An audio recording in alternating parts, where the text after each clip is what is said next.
Bueno, entonces vamos a orar para comenzar. Señor, le damos muchas gracias, Padre, por este tiempo. Gracias, Señor, por tu amor, por tu fidelidad, Señor. Gracias por un día más de vida.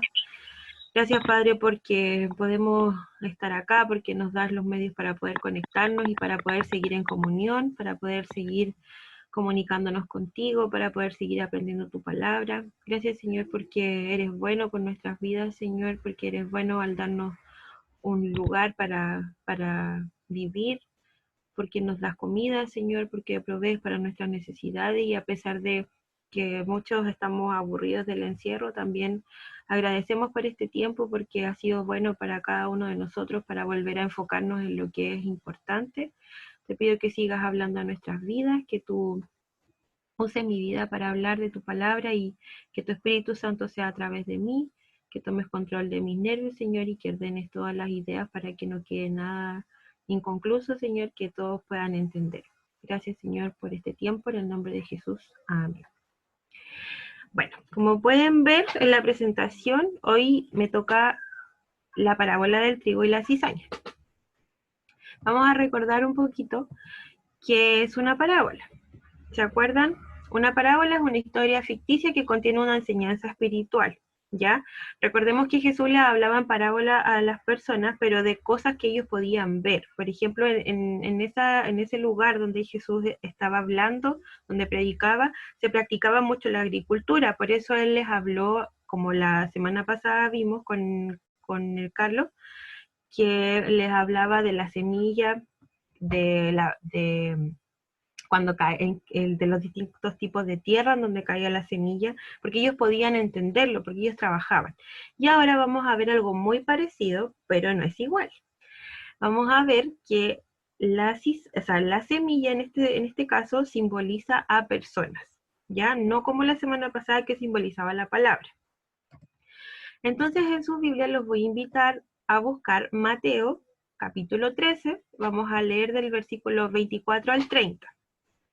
Dice, bueno, en la presentación está el versículo igual, así que pueden leerlo desde ahí. Le refirió otra parábola diciendo, el reino de los cielos es semejante a un hombre que sembró buena semilla en su campo, pero mientras dormían los hombres vino su enemigo y sembró cizaña entre el trigo y se fue.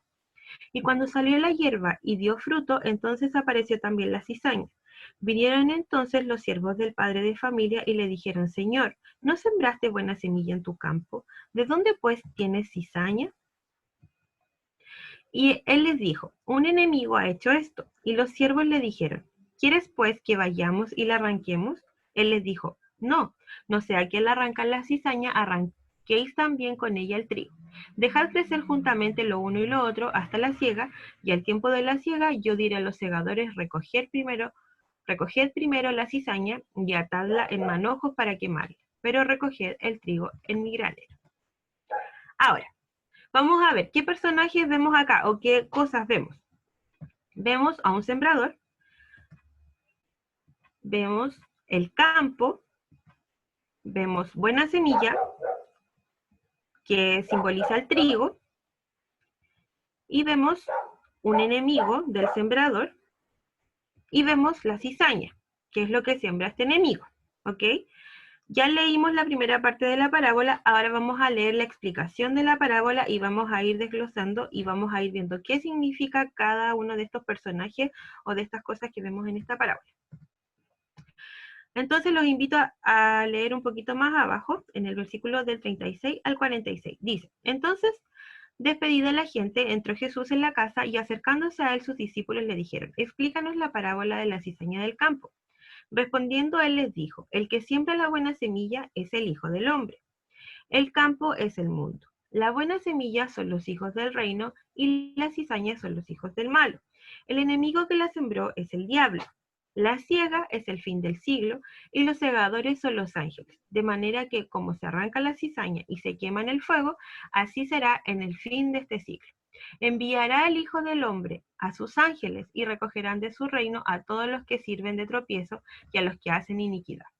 Y los echarán en el horno de fuego. Allí será el lloro y el crujir de dientes. Entonces los justos resplandecerán como el sol en el reino de su Padre. El que tiene oídos para oír, oiga.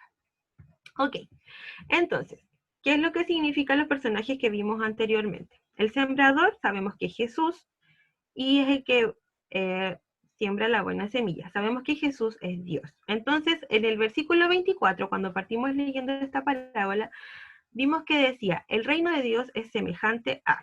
Vemos que en el principio, todo lo que Dios creó fue bueno. Recordemos que bueno, todas las personas del mundo, solamente eran dos. Adán y Eva eran buenas, eran sin pecados. Igual que los animales, como vemos en esta imagen, ellos podían convivir con los animales porque el mundo no estaba corrompido, porque todo lo que Dios hizo y todo lo que Dios hace siempre es bueno. Él nunca estuvo en sus planes que el mundo se corrompiera con pecado. Entonces, eso es lo que simboliza el campo en este caso, es el mundo, y la buena semilla es la creación de Dios sin pecado. ¿Ok? Después vemos que después de que Dios creó todo esto, después de que Dios creó a Adán y Eva, vino el enemigo del sembrador, que es el diablo, como bien sabemos. Entonces, ¿qué pasó? Vino a sembrar esta mala semilla, esta cizaña. ¿Y qué hizo? Engañó a Eva, ¿cierto? Como ya lo sabemos, engañó a Eva y Eva pecó. Y desde ese momento nosotros quedamos separados de Dios. ¿Por qué? Porque Dios es 100% santo, es santo, santo, santo, 3 veces santo, por lo tanto, Él no puede tener comunión con el pecado, ¿cierto? Entonces, como vemos desde el principio, Dios hizo algo bueno, el diablo lo corrompió, ¿y qué pasó? Bueno, aquí vemos que el campo es el mundo y la buena semilla son los hijos de Dios. Desde ahora en adelante, desde que Adán y Eva pecaron, desde ahora en adelante empieza a nacer gente, pero se dividen en dos tipos de personas. La buena semilla, que son los hijos de Dios, y la cizaña, que son los hijos del diablo. Y aquí vemos un montón de ejemplos que nos dicen o nos simbolizan de quiénes son los hijos del diablo. Vemos a alguien que está drogándose, vemos a alguien que está robando, vemos a alguien que tiene como ídolo su celular, vemos a alguien que practica la murmuración. Todas esas personas son hijos del diablo. Ahora, aparentemente, si lo vemos acá en esta imagen, todos somos iguales. Pero ¿cómo nosotros nos podemos dar cuenta quiénes son y quiénes no son? Por su fruto. Así como el trigo y la cizaña aparentemente son iguales, no son iguales porque uno tiene fruto y el otro no. ¿Ya? Bueno, en esta imagen están todos bien feos, pero hay algunos que son un poco más bonitos. Después del pecado, entonces, nadie nace siendo hijo de Dios. ¿Por qué? Porque todos tenemos este cuerpo pecaminoso. Ahora, ¿cómo nosotros podemos llegar a ser hijos de Dios y quienes comienzan a ser hijos de Dios? Vemos en Juan 1 del 11 al 13, que eso los voy a leer yo. Dice, a los suyos vino y los suyos no le recibieron. Hablando del pueblo de Israel, Jesús vino a su pueblo y el pueblo no lo recibió. Por lo tanto, dice, más a todos los que le recibieron, a los que creen en su nombre, les dio potestad, o sea, les dio el derecho de ser hijos de Dios, los cuales no son engendrados de sangre, ni de voluntad de carne, ni de voluntad de varón, sino de Dios. O sea, todos los que reciben a Jehová, o sea, a Dios, a Jesús en su corazón ahora, y creen en su nombre, estos son hijos de Dios. Nosotros que hemos creído en el Señor Jesús y que lo hemos aceptado como nuestro Señor y nuestro Salvador en nuestro corazón, somos hijos de Dios. ¿Ya? Pero también vemos la otra parte, ¿quiénes son los hijos del diablo? Vamos a ver en 1 Corintios capítulo 6, versículo del 9 al 11, y vemos una lista que es mucho más larga, de personas que no son hijos de Dios. Dice, ¿no sabéis que los injustos no heredarán el reino de Dios? No erréis, ni los fornicarios, ni los idólatras, ni los adúlteros, ni los afeminados, ni los que se echan con varones, ni los ladrones, ni los avaros, ni los borrachos, ni los maldicientes, ni los estafadores heredarán el reino de Dios. Por lo tanto, ¿de qué está hablando? De que toda esta lista que vemos acá, los que se echan con varones, se refiere a los homosexuales, esos son hijos del diablo, porque practican este tipo de pecados. ¿Ya? Entonces, ¿cómo podemos distinguir a un hijo de Dios de un hijos del diablo, tenemos estas dos características. Vemos que nosotros que hemos recibido a Dios y que hemos creído en Él, nosotros caminamos de acuerdo a lo que Dios dice, nosotros nos regimos a través de la palabra, y porque amamos a Dios y porque entendemos lo que Él hizo por nosotros, nosotros le servimos y nosotros le agradamos a Él. Pero estas personas vemos que ellos practican el pecado. Está hablando de pecados que son eh, de inmoralidad sexual, de robo, incluso de cosas que nosotros muchas veces vemos en personas que practican. Por ejemplo, maldiciente. ¿Qué significa maldicientes? Personas que hablan mal de personas que hablan mal de otras personas, que, que maldicen. ¿Cuántas veces ustedes no han escuchado a personas que dicen, ay, está maldita? A veces lo usamos de broma, pero cuando viene del corazón, cuando viene con esa mala intención, son personas que no aman al Señor, porque sabemos que estas cosas no le agradan al Señor. ¿Ya? Pero dice en el versículo 11, dice, y esto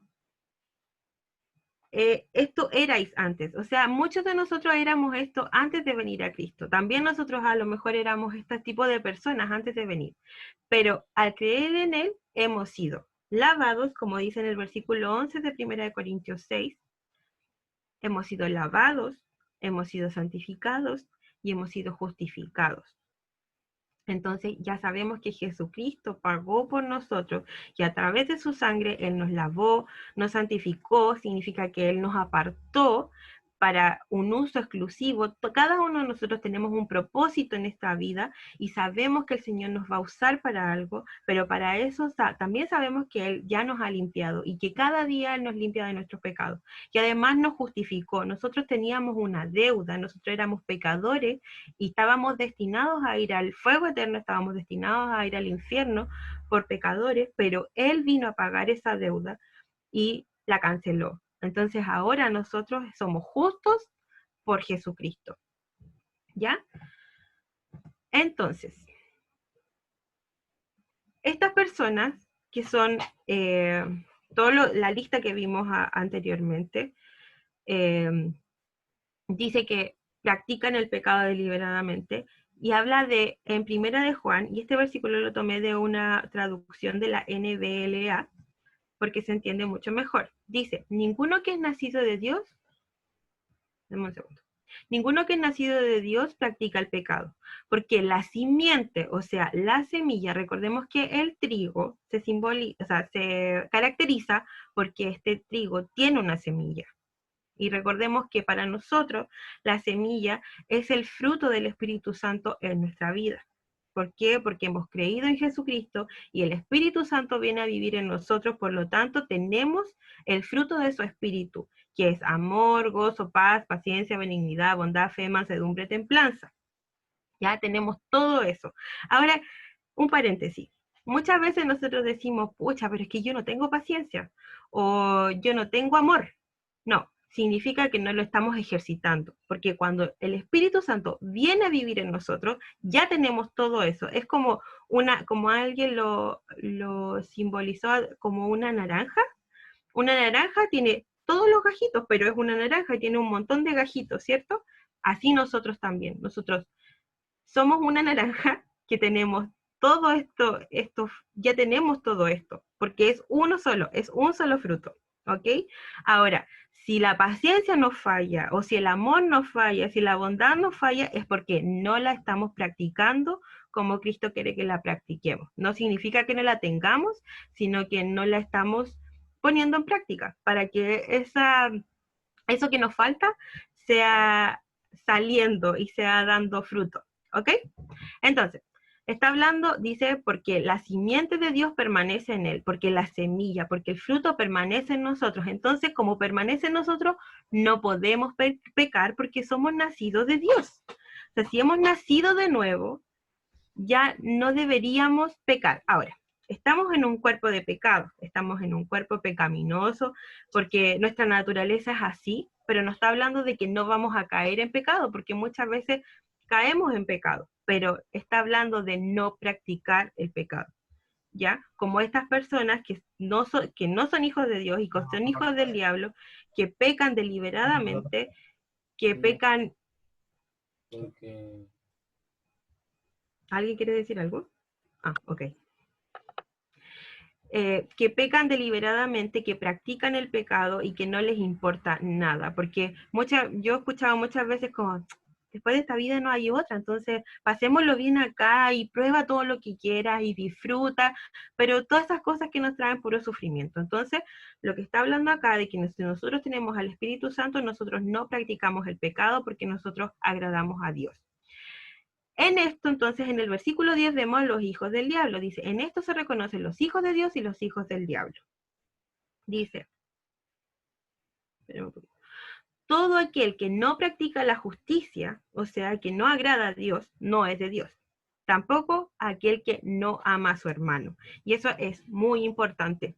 Nosotros, dentro de la iglesia, y vamos a ver también, bueno, sigamos mejor. Vamos a ver ahora. ¿Hay en la iglesia cizaña? ¿Qué piensan ustedes? Yo creo que sí. Después de este estudio, yo creo que sí. ¿Cómo la podemos reconocer? Entonces ahora vamos a ver cómo podemos reconocer esta cizaña. Veamos. La podemos reconocer, como hablamos anteriormente, por el fruto del Espíritu Santo en su vida. ¿Ya? Hemos hablado de testimonio. En los otros estudios, recordemos que cuando hablamos de las parejas y de en qué se tiene que fijar alguien cuando es cristiano, para escoger una pareja, bueno, si te gusta alguien, porque en realidad las parejas las coge el Señor. Pero el Señor te va dando testimonio de quién es y quién no es. Y esto es lo mismo. ¿Qué tenemos que ver? Testimonio, ver sus decisiones, si sus decisiones realmente respaldan a un hijo de Dios. ¿Cómo lo podemos ver? Ya lo hemos hablado, si es obediente a sus papás, el sometimiento, si se somete al Señor primero, si se somete a sus padres, si se somete a sus líderes, si tiene disposición para recibir corrección, que es algo que a nosotros nos cuesta mucho como personas humanas, nos cuesta recibir la corrección porque no nos gusta que nos digan la verdad, no nos gusta que nos digan que nos estamos equivocando, no nos gusta que nos digan que estamos mal, porque nos gusta hacer lo que queremos, es nuestra naturaleza. ¿Ya? Pero cuando venimos al Señor Jesucristo, Él nos enseña a ser humildes. Él nos enseña a recibir la corrección porque es necesario que seamos corregidos. ¿Ya? Entonces, vimos cómo diferenciábamos del mundo los hijos de Dios y los hijos del diablo, ¿cierto? El trigo y la cizaña. Pero dentro de la iglesia puede haber cizaña, claro que sí puede haber. ¿Y cómo la distinguimos? De esta forma. Entonces, al llegar a la iglesia, recordemos que nadie nace siendo hijo de Dios. Todos hemos sido cizaña al llegar a la iglesia y necesitamos ser corregidos. Todos tenemos la oportunidad de ser trigo. Ahora nosotros ya creemos en Jesucristo, somos trigo, pero en algún momento fuimos cizaña. ¿Por qué? Porque nacimos en pecado. ¿Ya? ¿De qué manera entonces podemos corregir a estas personas? En Mateo 18 nos habla de cómo debemos nosotros arreglar nuestros problemas o nuestras relaciones interpersonales. ¿Ya? Dentro de la iglesia tenemos roces, tenemos diferencias, y esto se da mucho dentro de la iglesia. ¿Por qué? Porque somos personas y somos pecaminosos y estamos en el camino de la disciplina. Por lo tanto, necesitamos ser disciplinados. Ahora, ¿cómo se corrige esto? En Mateo 18 habla de cómo se debe perdonar al hermano. No lo vamos a leer, pero yo se los voy a explicar. Habla de que si tú tienes un problema con tu hermano, entonces debes ir tú mismo y hablar con ese hermano. ¿Ya? ¿Qué es lo que nosotros no hacemos? Es que nosotros siempre vamos a buscar al amigo, vamos a buscar al aliado, vamos a buscar el intercesor. Vamos a decir, ay, amigo, mira, esta persona me cae súper mal, o es súper mala onda. ¿Te has fijado que ya ahí estamos faltando al principio de la Biblia? ¿Por qué? Porque la Biblia dice, si tú tienes una cosa en contra de tu hermano, entonces anda y habla con él, ¿cierto? Y está hablando de tener la disposición también de poder recibir. Recordemos que el fruto del Espíritu Santo en una persona también se ve reflejado en la capacidad para poder ser corregido y para poder reconocer que estás equivocado. Ahora, si este hermano, tú vas y él no te recibe, dice la Biblia en Mateo 18, anda y busca un testigo. ¿Ya? Ese es el siguiente paso. Anda y busca un testigo. Si después del testigo, aún así, no quiere salir de su error, anda y dice, exponlo a la iglesia. Tú expónelo a la iglesia. Y si de ahí no quiere salir de ese error, entonces de ahí, sácalo. Pero después de muchas amonestaciones. ¿Ya? Y es algo que por lo general nosotros no hacemos. Siempre vamos a buscar aliados o siempre vamos a acusar a alguien. Por ejemplo, si de repente hay un problema dentro de este grupo, la idea es que ustedes logren solucionar sus problemas y no que nos vayan a nosotros a acusar al otro sin antes haber hablado con él. Porque nosotros, como no quiero ofender a nadie si alguien es católico, pero los católicos tienen a María por intercesora para hablar con Dios, ¿ya? Pero nosotros sabemos que nosotros no necesitamos intercesores, nosotros podemos venir solitos a Dios y arreglar nuestros problemas, y así también el Señor nos enseña a arreglar nuestros problemas entre nosotros. No necesitamos intermediarios. Necesitamos intermediarios para que venga, porque en eso que buscamos un intercesor, entonces se empieza a agrandar y se empieza a hacer murmuración. Y en pasajes de la Biblia habla de que la murmuración, los murmuradores tampoco van a entrar en el reino de los cielos. Y eso es algo que debemos aprender hoy. Porque nos cuesta, porque muchas veces nosotros nos cuesta llegar y enfrentar esas cosas.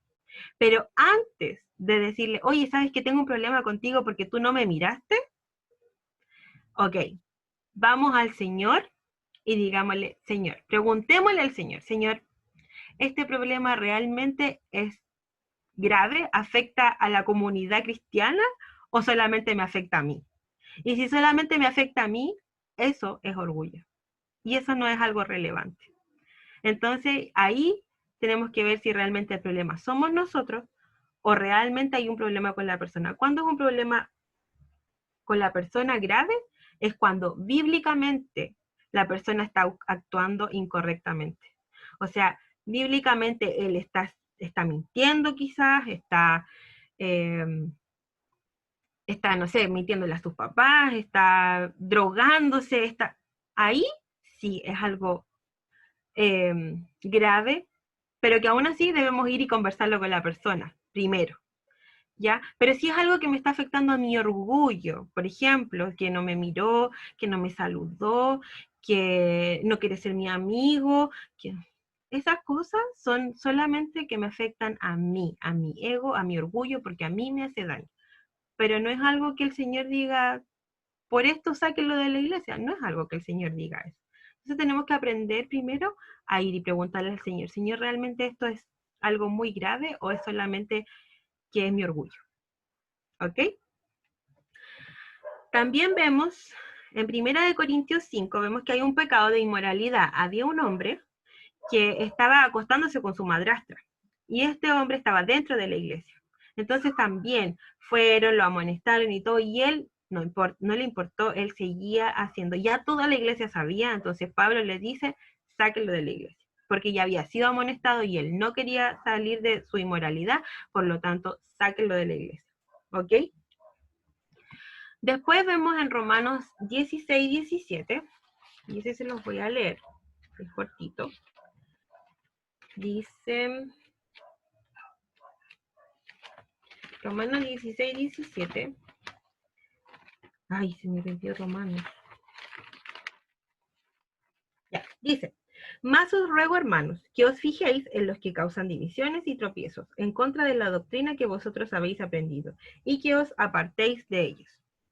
Estas personas que causan división dentro de la iglesia, a esas personas dicen, hay que sacarlos de la iglesia.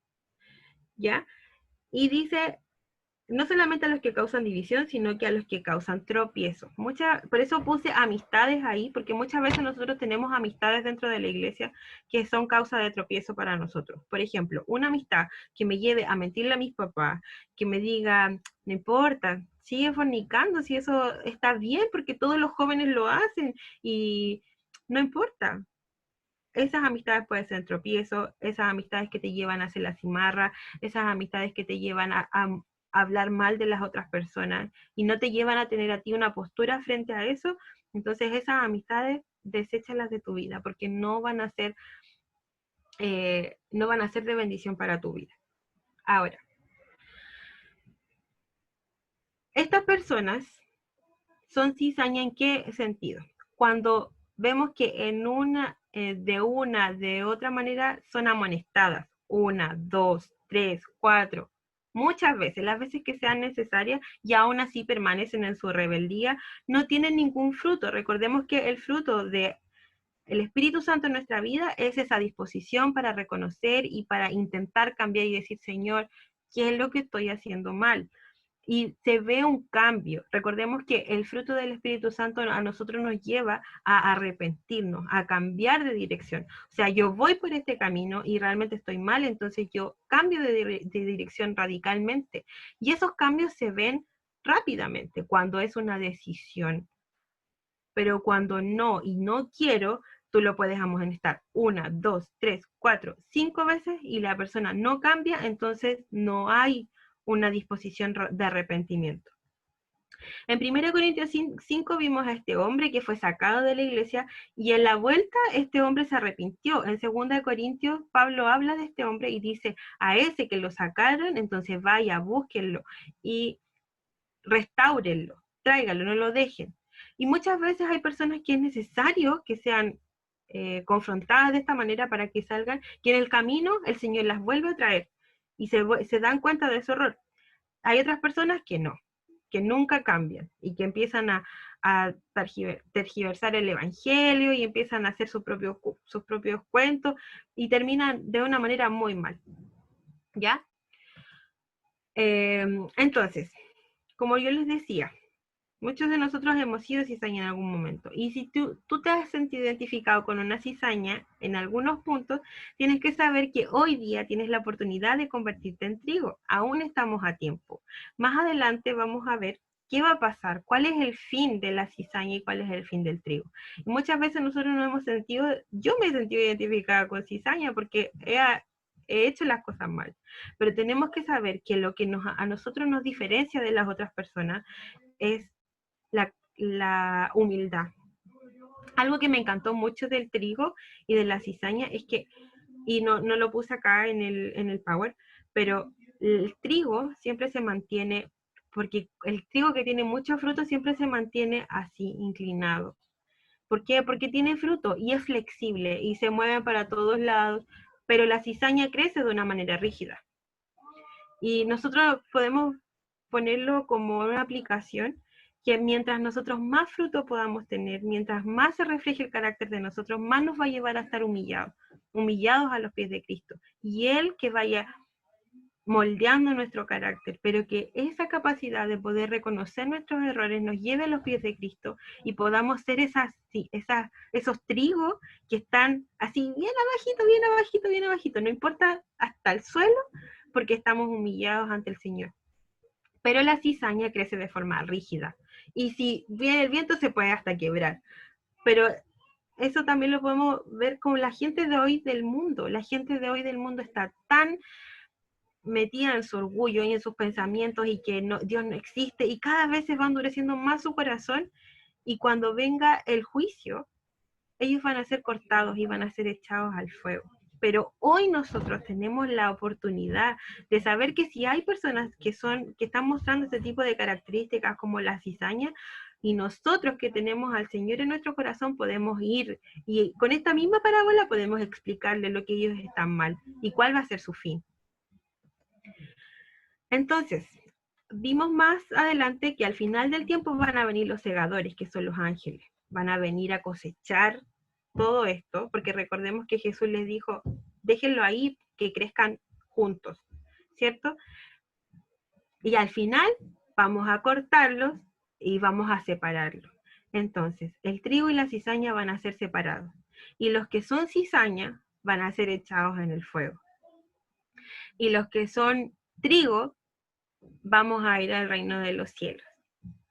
Entonces tenemos esta esperanza, chicos. Yo sé que el que nos hayamos sentido identificados con algunas cosas de la cizaña no nos hace cizaña, porque nosotros tenemos lo más importante, que hemos creído en Jesucristo. Ahora que creemos en Él, que le hemos recibido, nosotros tenemos que dejarnos ser transformados. Tenemos que dejarnos ser disciplinados, porque no la sabemos toda, porque recuerden que estamos en un cuerpo pecaminoso y que vamos a errar, pero tengamos esa humildad de ser corregidos. ¿Para qué? Para ser este trigo y para llevar mucho más frutos en nuestra vida y poder también reflejar a la cizaña que hay en el mundo, reflejar el amor de Cristo y que gente pueda venir por nuestro testimonio, como vimos, por nuestras decisiones, por nuestro sometimiento, por nuestra capacidad de reconocer. Que la gente venga a Cristo por eso que nosotros tenemos y que podemos reflejar. Entonces nos van a conocer por el fruto. Eso es lo que hace la diferencia. ¿Ok? Entonces vamos a orar y después de que oremos, vamos a ver si alguien tiene alguna pregunta. Señor, te doy muchas gracias por este tiempo. Te pido que tú puedas hacer que esta palabra cale el corazón de cada uno de nosotros y que podamos ponerla en práctica. Te pido, Señor, que tú puedas seguir corrigiéndonos, Padre, y que nos des esa humildad para reconocer cada uno de nuestros errores y que también nos des ese amor para poder también corregir a nuestros hermanos, Señor.